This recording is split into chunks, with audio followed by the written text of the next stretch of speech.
What a good night. What a good night. Let me first start off by congratulating Josh Edwards. When that first bell rang, I mean, what can you do when the guy doesn't want to fight you back? You know, we've seen the fights before from his opponent, dangerous, strong hitter, but when you face the Rocket Man, I mean, what are you going to do? Just freeze. And that's exactly what happened. I'm very bullish on Josh Edwards. You know, the next move is obviously going to be very crucial because, you know, we're stepping him up to 8 rounds. That's how fast we're moving him. You know, I think he's ready with his amateur experience. He's ready. He's definitely determined. And, you know, we'll be looking for that big 6'5", you know, opponent for him, you know, that's going to fight him back. Because I believe that he's a special talent. Because when I was watching up in that ring, you know, I saw him very passive when nothing was happening. But when they threw back at him, man, he fights like a beast, and smart and fast. There's nobody faster on their feet and wins than this heavyweight right here, Josh Edwards. So, if you want to say a few words, my man.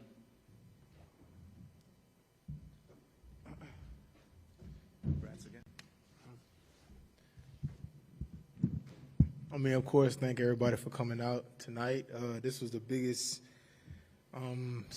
card on so far. So, of course, it's always a blessing to be on a card, to be able to showcase my skills. And I wouldn't give this. It's not an A+ performance for me. I'm my hardest critic, so I feel like I just kind of was in my head a lot. But I mean, from the first bell, it seemed like as soon as I started landing my jab, he didn't want to punch back. So, like, that had me thinking. I was just waiting for something so I can counter, but it just never happened. But I mean, we live and we learn. I'm gonna continue to listen to my team and keep getting better every day.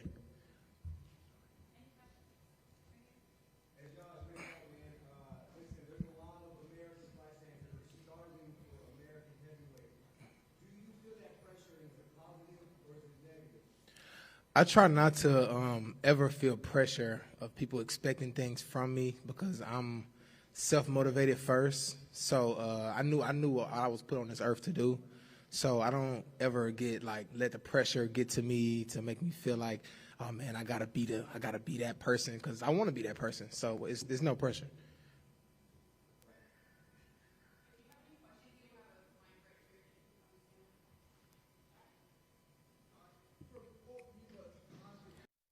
When you talk about the future of American heavyweight, you're talking about one man, him.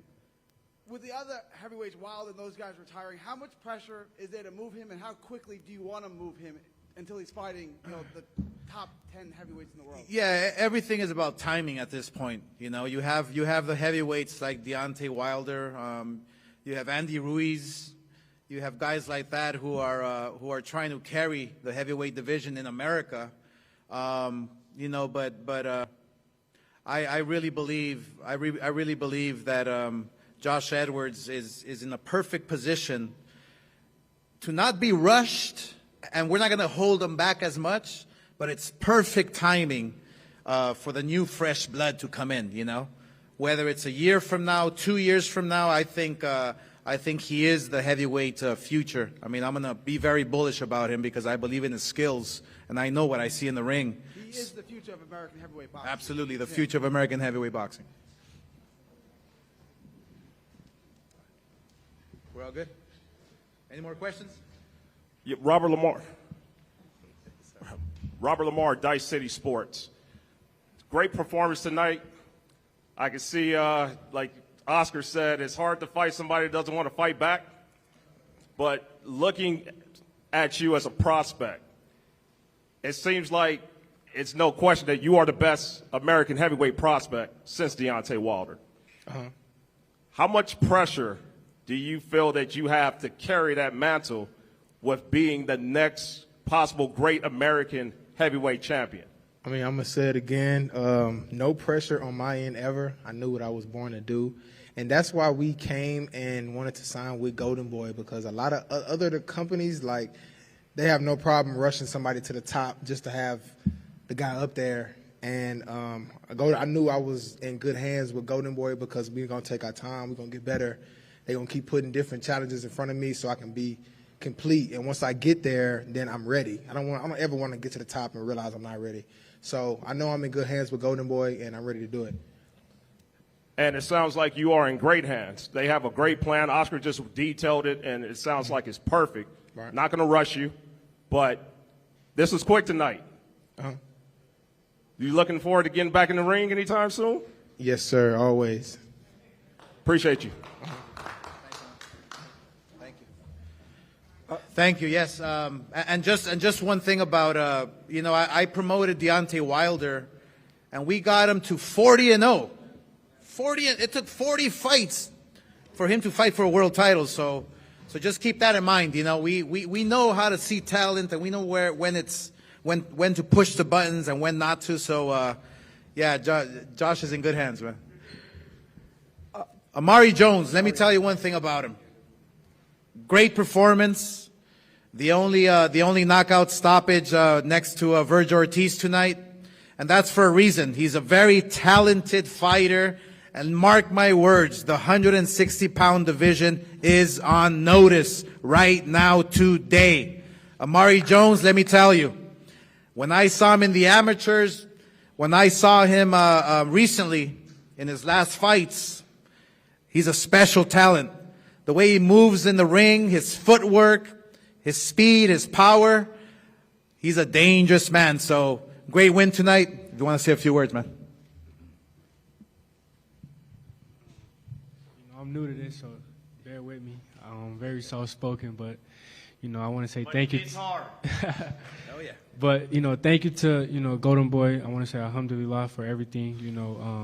Thank you to Oscar, Eric, Rick, my manager, my team, Virgil Hunter, my brother, everybody back at home. Man, it was a showcase, that I wanted to put on, and I know I had to put on to, get my name out there. And this is the moment I've been waiting for. So I take advantage of it. And like I said, thank you to everybody that, played a part in it. We got any questions for Amari?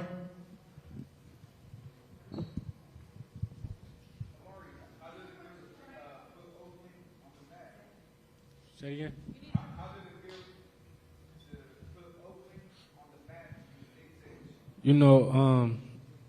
Being from Oakland, we ain't really had champs since, Andre Ward, and that's something that I definitely want to bring back to the city, bring light, bring a big positive thing to the city of Oakland and the Bay Area in whole. And that's why, I have a gym with kids, with hundreds of kids in the gym, like I said, to motivate them and to show them that it's a way with boxing.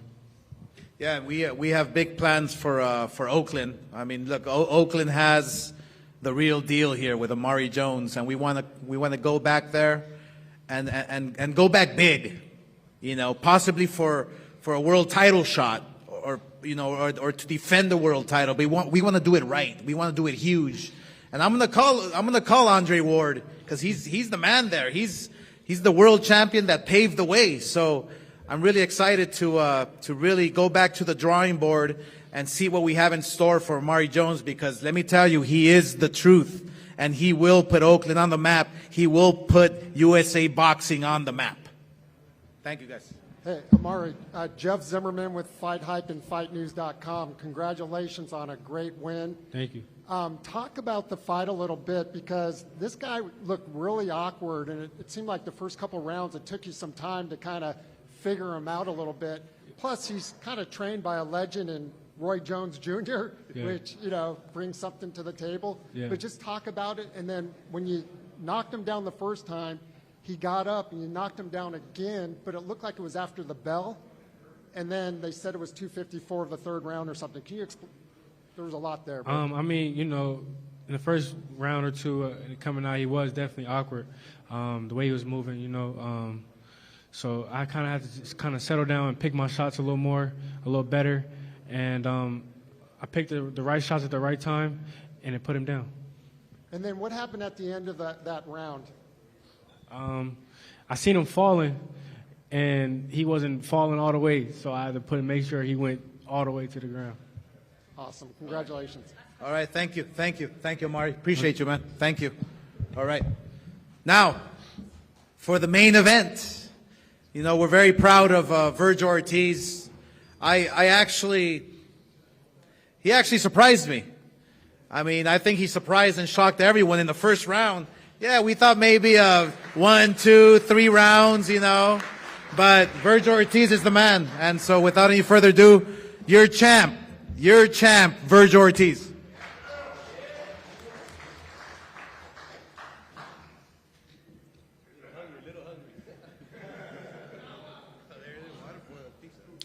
Thank you, guys. You know, I think after this fight is the fight where I truly feel like I'm 100% back to what I was, and I couldn't have done it without my team, my dad, Robert, Hector, Charles, all the guys helping me spar, Dr. B, of course, and my promoters having my back 100% of the way, and I'm gonna have your back too. I'm gonna have y'all's back no matter what. That's it. That's all I got. All right. Thank you. Remy with Cigar Talk, Virgil. First of all, great performance. I wanted to ask you 2 questions. One, how would you rate your performance? And afterwards, you and Boots got into a heated back and forth. What was that about? I don't think it was very heated. It's just competitive talk. It was all right. I rate myself maybe like an A-. Maybe I got hit with some small jabs I shouldn't have got hit by, but I think I did what I was supposed to do. Great. And Oscar, I wanted to ask you a question as well. Remy with Cigar Talk. Oscar, how soon do you want to make that Boots Virgil fight, and who do you feel like is the A side in this fight, and how are you guys going to go about making sure that happens? Yeah, first of all, yeah, we should have a cigar. Do you have a cigar here so I can smoke? I'm actually skeptical now. I'm actually skeptical because, and I told Eddie and Boots, do not come and watch Virgil live because you're going to be afraid of what you see. So we'll see. I mean, I'm going to sit down with Eddie Hearn, and we obviously have the upper hand because he's the better man, and see if we can come to terms, which I'm sure we will. But I told these guys, don't be there live because this guy's a monster.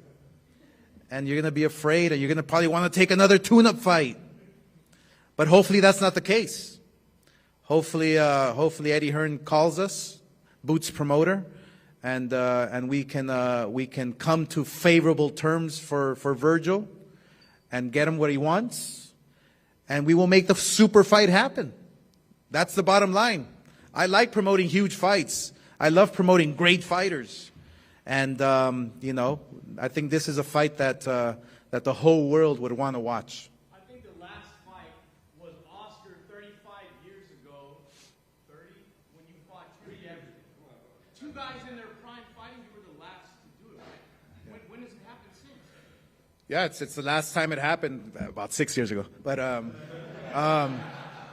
But yes, you're right. And look, that's what Virgil is. Virgil will fight anybody. He wants to be legendary. He wants to be the best. So I have no problem, obviously, making that fight. And it's a team effort here. So I'm just very, very happy that we can promote a super champion like Virgil Ortiz.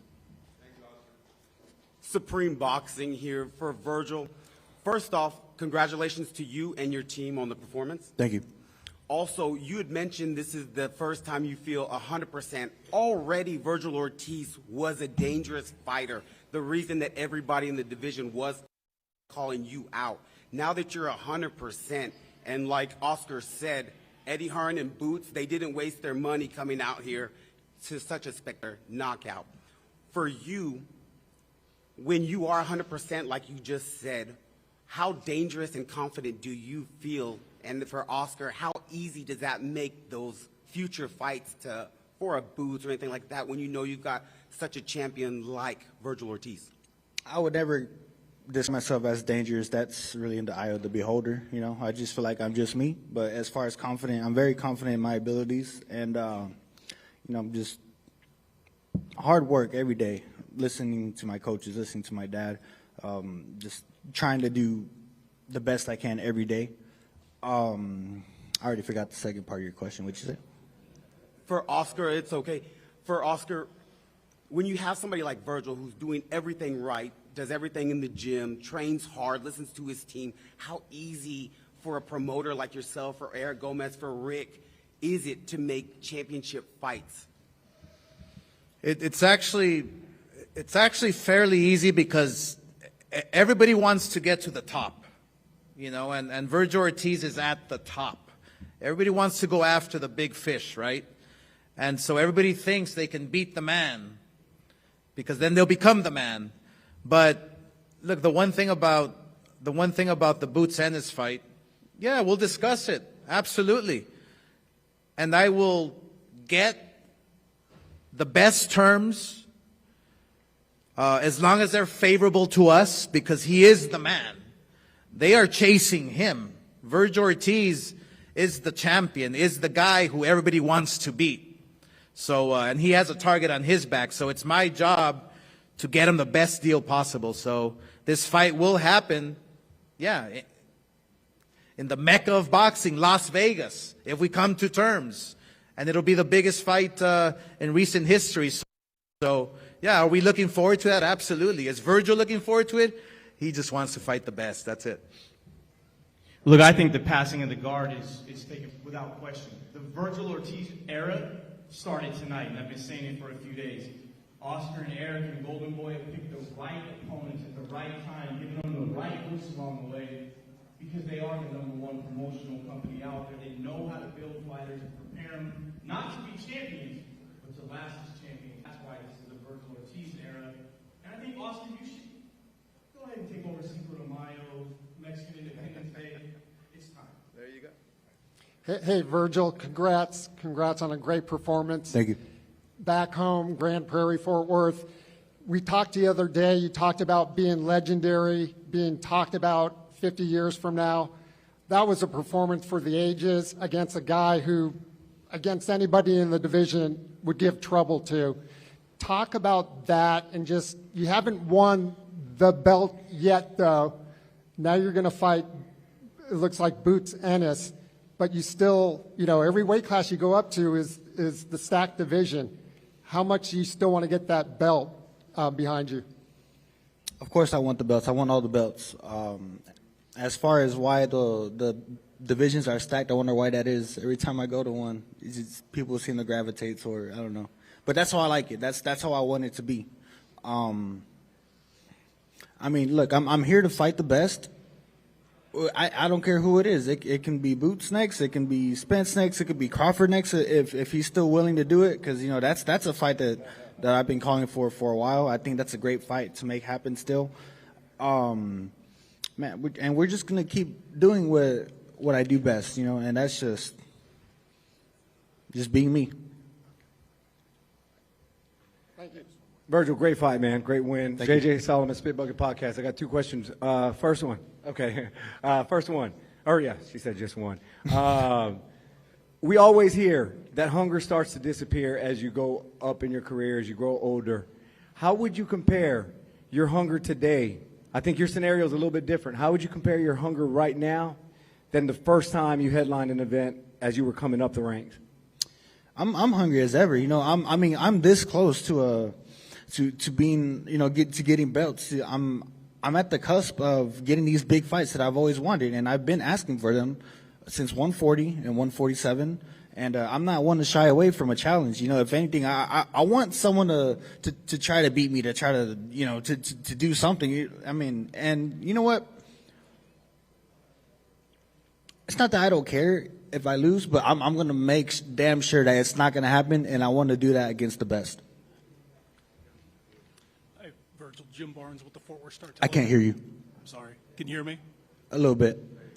Jim Barnes with the Fort Worth Star Telegram. Just want to ask you, I know, you know, you're looking to fight some bigger fights in Vegas and all over the place, but still to be here in your hometown, in the Metroplex, what's it like fighting in the hometown fans? I know you've done it before, but as you continue to get these big fights, do you still want to keep the Metroplex in the rotation And same with Oscar. Do you see continuing to come back here to Fort Worth and other places in the Metroplex during Virgil's career? Fighting in the DFW is always it's always an honor for me to fight in front of my friends, family, you know, my schoolmates, my teachers. I have a lot of love for my academic career because the teachers, you know, they really, I think they paved the way for me mentally. And that being said, I mean, Dallas is my home. You know, that's really all I can say. And Dallas, Fort Worth, I got to include Fort Worth too. But I'm very grateful for you guys, and I'm always happy to put on a show for you guys. Pedro Silva, Televisa Univisión. Bueno, para Oscar y para Virgil. Primero Oscar. Oscar, ¿qué puedes decir de esta pelea? Porque creo que nadie se esperaba a Virgil Ortiz noqueando a Lubin en apenas 2 rounds. Y obviamente lo que vimos después con Boots, se espera obviamente que esa pelea se haga. ¿Tú qué opinas? And before I answer your question, oh, sure. I'm sorry. I can't wait to call my friend Jerry Jones and talk about bringing Virgil to the Dallas Cowboys Stadium. Just like Virgil promised when he was a kid. He told Jerry Jones, I'm going to be your next star that fills up this stadium. So I can't wait to give him a call, and we'll do some big things with Jerry Jones. So estoy muy sorprendido cómo noqueó Virgil a Lubin. No porque no creo en él, pero porque tan fácil que lo hizo. Es increíble, es un talento absoluto, número 1 del mundo. Y yo creo que ha habido muchos peleadores que han peleado con Lubin que no han podido hacer lo que hizo Virgil Ortiz esta noche. Así que ojalá que la pelea con Boots Ennis se pueda dar, porque yo tengo el miedo de que no van a querer hacer la pelea, ellos.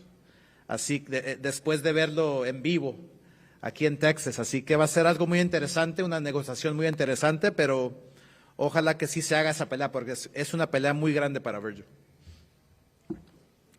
Okay. Thank you guys. Thank you guys. Appreciate you guys, Texas. Much love, and we'll be back soon. Lance.